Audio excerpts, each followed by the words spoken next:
Yo, what up guys, I'm Sammy and welcome back to the Soul Drop. In this video, we're going to be doing an initial comparison between the Nike Ja 3 and the Nike Ja 2, but also sprinkle the Ja 1 in there as well. So of course, this is Ja Morant's signature shoe line with Nike, and his shoes have been more on like the budget side of things, of course, because you know, when an athlete gets a signature shoe line, Nike usually gives like a cheaper shoe for them, you know what I mean? And then once it progresses, they add a little bit more tech, the price goes up and stuff like that. So yeah, as far as the Ja 1 goes, I believe it retailed for 110 bucks when it first came out, but some of the colorways were like 120 bucks. But then the Ja 2 came out and this shoe retailed for 120 bucks, but then they had their whole like price increase with, you know, inflation. I don't know. But yeah, they increased the price of all their shoes by $5. So yeah, all the other colorways are now 125 bucks, but some are on sale. And then the Ja 3 retails for 125 bucks, right? So if you guys do want to cop any of these shoes, try to leave in the affiliate link in the description box. If you do choose to get any of these shoes, it does help me out if you buy through the affiliate link in the description box, or the YouTube link will be right over here. And as always, thank you guys so much for all the support, but let's get it started right off with the tracciones, right? So the craziest traction pattern I would definitely say is the Ja 3, right? We have Ja's logo going throughout the entire outsole, and that's not even the crazy part. The crazy part is that it just looks like a hiking, like a trail shoe, you know what I mean? Just so thick, so rugged looking, you know? I definitely like how it looks. And then here in the Ja 2, we have this crazy pattern as well. It's actually inspired by a tractor tire, which is pretty funny. But yeah, the Ja 2 had really nice traction, and of course the Ja 1, we had this kind of like modified herringbone traction pattern. This is the most normal traction pattern, you know? The Ja 1 had amazing traction. The Ja 2 also had really nice traction as well, picked up a little bit of dust. And then the Ja 3, I haven't played in these yet, but from my first impressions, just trying it on my wood floors, it has a really nice bite, right? And also, I was walking around inside of my apartment, both the Ja 3 and Ja 2 all day, and yeah, the Ja 2, although it has a nice bite, I do have dogs, right? There's dog hair, there's dust on the floors and stuff like that, and it was picking up that dust a little bit and started to slide around just a tiny bit, right? And I was like, oh, that's kind of annoying. You know, I already knew that. And then that's why being had nice bites again, right? But the Ja 3 actually didn't really need a wipe. You know what I mean? It really had a nice bite on my wood floors, of course, all day, right? And of course, my wood floors are very different from the actual basketball court. So we'll have to wait for the full performance review, but it does seem like the dust performance for the Ja 3 is going to be very good. But as you guys already know, the Ja 1 has really nice traction as well. And as far as the durability goes, I definitely feel like the Ja 1 is probably, I don't know, it's probably gonna be the best. You know what I mean? The Ja 1, the rubber is actually pretty hard. Even though the grooves aren't super thick, the rubber is on the harder side of things. For the Ja 2, the grooves are actually pretty thin, right? And also the rubber is pretty pliable, so I don't think it would be the best for outdoor use. This is probably the worst, right? And the Ja 3 probably second best, right? I would say it's a little bit worse than Ja 1 just because of the really thin lines on top of like the groove, you know what I mean? Like the Ja logo, that part's really thin. So yeah, I don't think that'll be the best, but the other tread seems pretty good. So anyways, there's durability there.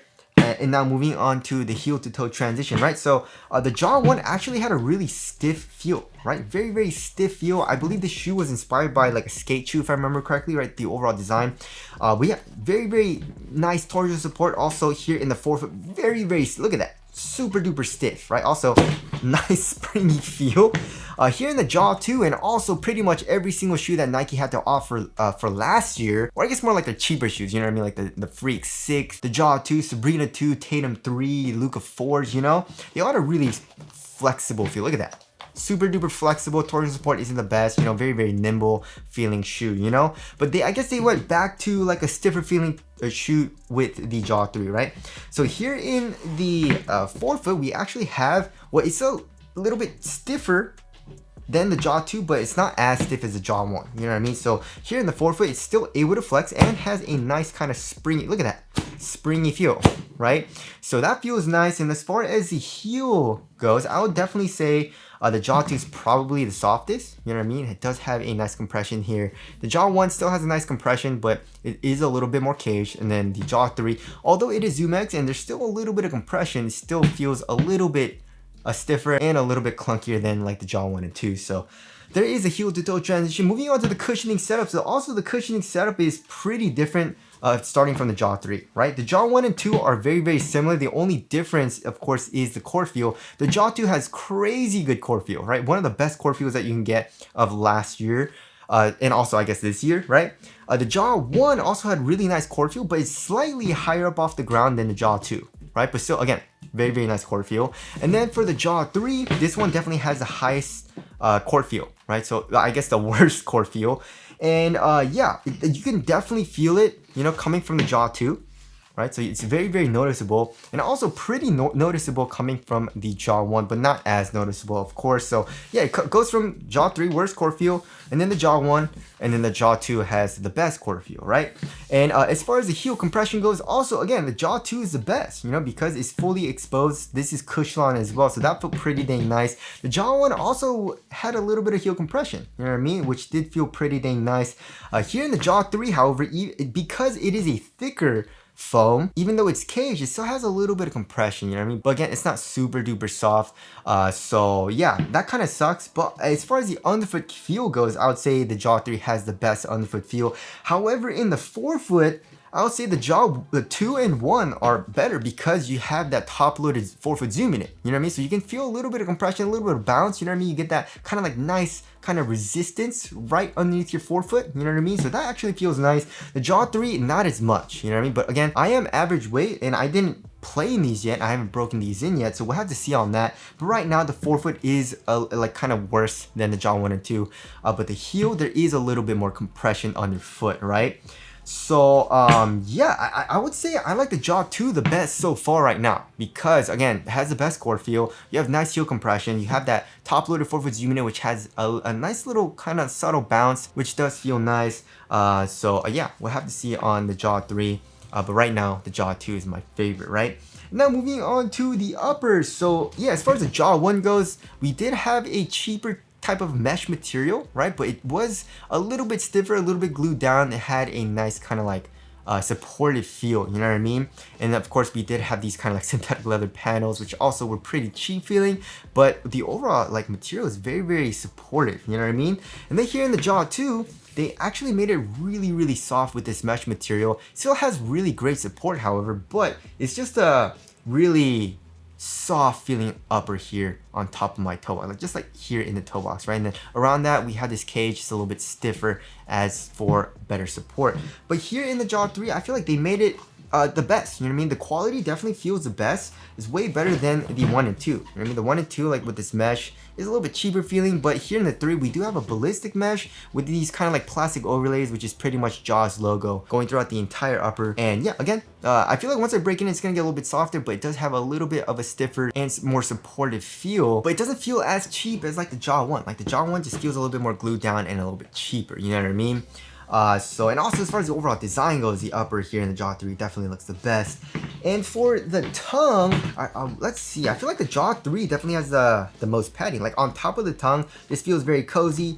The Jaw 2 has less padding, right? And then the Jaw 1, I would say, Jaw 1 and 2 are pretty similar. And then the Jaw 3 definitely has the most padding, right? And then they're all half booty construction tongues. So that's pretty much the same in all the shoes. But here in the ankle area, I would say the Jaw 1 definitely has the most padding, right? The Jaw 1 was pretty dang cozy, very, very comfortable here in the back of the shoe. Here for the Jaw 2 and also the Jaw 3, I would say the Jaw 2 has the least amount of padding. The Jaw 2 is very, very minimal for the padding. And then here for the Jaw 3, it's actually, it feels a little bit more like a memory foam. You know what I mean? It feels pretty nice. It feels pretty cozy. It's just not as thick as the Jaw 1. So yeah, on foot, I definitely would say I like the Jaw 3 better. And also, just like for the quality, I like the Jaw 3 the best as well. So there is the upper there. Moving on to the fit. So I went true to size for the Jaw 1. And the Jaw 1 fit me extremely snug, very, very well. However, it was a little bit narrow, especially where my big toe is, right? My big toe is definitely being squeezed here. Kind of uncomfortable, but not painful. And pretty much the same for me here in the Jaw 2. However, all of Nike's shoes started to fit a little bit short, so I went up half a size for the Jaw 2, and now that's kind of like my true to my Nike size, you know what I mean? So I do go up from my true to size for all my Nike hoop shoes, and I did the same thing here in the Ja 3, you know what I mean? But yeah, here in the Ja 2, again, pretty much my toes go right to the edge of the toe for the length, but also here for the width, where my big toe is, it is being squeezed a little bit, but it's not as uncomfortable because this material is a little bit softer here in the Ja 2 compared to the Ja 1. You know what I mean? So yeah, pretty much the exact same fit for the Ja 1 and 2, especially for the width. However, I did go up half a size with the Ja 2, and I also did go up half a size to my true Nike size here in the Ja 3. And I don't have that big toe problem, right? So I guess it's a little bit wider here, like on like my big toe side, right? Also, but it is a little bit narrow here on this side because my pinky toe, there's not too much room for my pinky toe to kind of like spread out. So it's still kind of like a slightly narrow fit for me here in the Ja 3, but just not as much here, right? And also here for the toe box, I would say the Ja 2 is definitely, it's still a snug fit, don't get me wrong, but the material, just look at this, just a really soft, forgiving mesh material. So even though it is a snug fit, it's a lot more forgiving, right? And then the Ja 1, you know, once you break it in, it does get a little bit softer, but not as forgiving. And then for me right now, although this is pretty much dead stock, I haven't played in these yet, I feel like it might get a little bit softer, but I don't think it's gonna get like as soft or as forgiving as like the Ja 1 or 2. So it definitely does have more snug feel here in the toe box as well. So yeah, there is the fit there. Moving on to the support in lockdown. I mean, yeah, the Ja 1 was very, very supportive feeling. You know what I mean? Also for the actual torsional support, very, very stiff too. But yeah, here, same thing in the Ja 3. Very, very stiff feel. Torsional support is very, very stiff. Also, very flexible, and the upper, I would say the Ja 3 definitely feels a little bit stiffer for the upper than the Ja 1, however, you know what I mean, just a tiny bit. And of course the Ja 2 is the anomaly. You know, you have a very, look at this, torsion support, very, very flexible, a good amount of flex here in the shoe as well, and the upper is a lot softer, especially due to this mesh, you know. So yeah, but I didn't have any problems with the Ja 2, however, you know what I mean, like the support was adequate for me, but of course the Ja 3 and the Ja 1 had really, really nice support, and kind of like prioritize support a little bit more, you know what I mean? So yeah, it's just a different feel. So there is the support in lockdown. And now moving on to the weight of the shoe. I mean, the Ja 2 definitely probably is the lightest, right? Yeah, 11.05, so pretty much 11 ounces. And then the Ja 1, 11.55 ounces. And then the Ja 3, 11.75 ounces. So yeah, they're all pretty much in the 11 ounce range, but yeah, Ja 2 is lightest, and then Ja 1, and then the Ja 3, and it probably has to do with the crazy cage, you know what I mean? It's going around the entire shoe. Look at this, you know what I mean? So all that plastic, all that rubber probably is adding a little bit of weight to the shoe, whereas, you know, the Ja 2, it's just foam, you know what I mean? So yeah, I mean, that makes sense, you know what I mean? The Ja 2 is the lightest and most minimal feeling shoe in his entire shoe line, right? And then the Ja 1 definitely has a little bit more padding, but also does have that stiffer feel. And then the Ja 3 is around, you know, like the same as the Ja 1 as well in terms of feel, how stiff it feels and stuff like that. So yeah, there is the weight there. Moving on to the aesthetics, I definitely feel like, I don't know, I think that Ja 3 looks the best to me right now. Ja 3, and then the Ja 1, and then the Ja 2 maybe. But there were some pretty dope colorways of the Ja 2, you know what I mean? But not a huge fan of the first colorway that came out because it covers like the swoosh and the design of the actual like quarter material here. But anyways, tell us what you guys think looks the best down in the comment section below. So wrapping things up, yeah, as this shoe line kind of progresses, it kind of feels like they went from the Ja 1, and then they went to the Ja 2, which was very, very different feeling, and then they kind of went to the Ja 1, where it's like a little bit more of a supportive feel for the Ja 3. You know what I mean? But I do appreciate them trying to give us better tech with the Zoom X, even though it is like a hybrid Zoom X midsole, which doesn't feel amazing so far right now. But again, we'll have to see on how it breaks in, right? So yeah, I do like how Ja's shoe line is going so far. You know, it's, in terms of design, it looks really, really nice. Very, very unique too with his brand new shoe, you know? So anyways, if you guys have tried, you know, any of these shoes, tell us what your favorite is down in the comment section below. And also, where do you rank Ja's shoe line? You know what I mean? Like, in terms of everyone, and whoever has a signature shoe line, where do you rank Ja's shoe line? I guess from the first 3 shoes, you know what I mean? Comparing to, like, you know, the LeBron's, you know, LeBron's first 3, or Kobe's first 3 shoes, Kyrie, you know, PG, whoever it is, tell us where you guys rank Josh's signature shoe line so far. But anyways, that about concludes my video. Again, if you guys do want to cop out any of these shoes, I try to leave in the free link in the description box. But that's it. Thank you guys for watching, and I'll see you guys in the next one.